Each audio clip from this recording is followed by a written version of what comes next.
Treating ARDS can be difficult, but learning ventilator modes shouldn't be so difficult.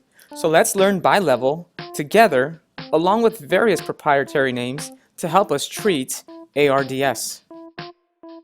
This pressure volume curve gives a lot of information on how the lung inflates and deflates.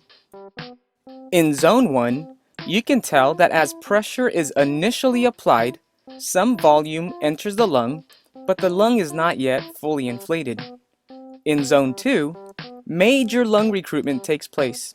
Lung units open and volume is able to enter and distend the alveoli. However, in zone 3, if you continue to add more volume, the lung may be overdistended, and this can lead to barotrauma. Also, once the patient exhales, the volume is emptied out of the lungs and the alveoli collapse. Reopening collapsed alveoli can cause more lung injury due to the shear stress of opening and closing the collapsed alveoli. The goal is to protect the lung from overdistension and protect the lung from collapse. Therefore, lowering tidal volume will help reduce the risk of overdistension, and adding PEEP will help prevent alveoli from collapsing. Bilevel ventilation is a mode designed to ventilate the lung in this area here. First, it raises the baseline pressure from 0 to here. This is referred to as P high. Your P high should be set at a level between 20 to 30. Think of it as a CPAP level of 20 to 30. Unlike CPAP, the P high is maintained for a set duration of time. It's not continuous. The question is, how long should you keep the P high for? The answer is about 3 to 6 seconds, and this is referred to as T high.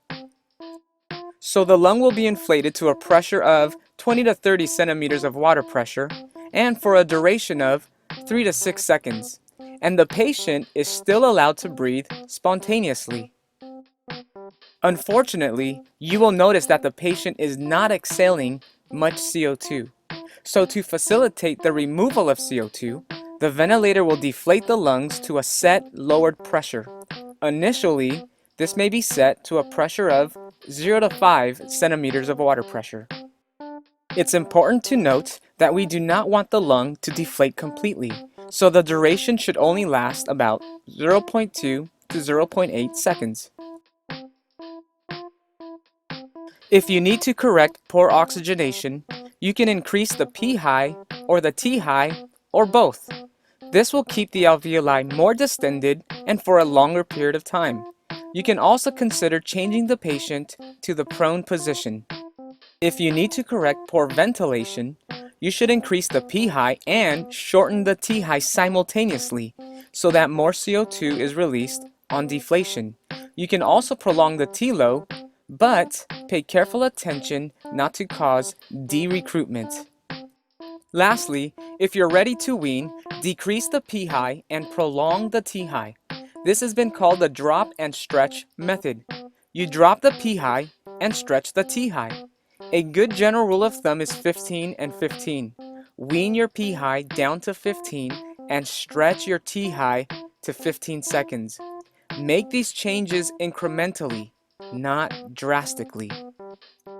If your patient tolerates 15 and 15, consider switching to CPAP of 15 and continue weaning until you can hopefully and finally extubate. Well, there you have it. APRV, bilevel, biphasic, bivent. It's a safe alternative method in protecting the lung while treating ARDS.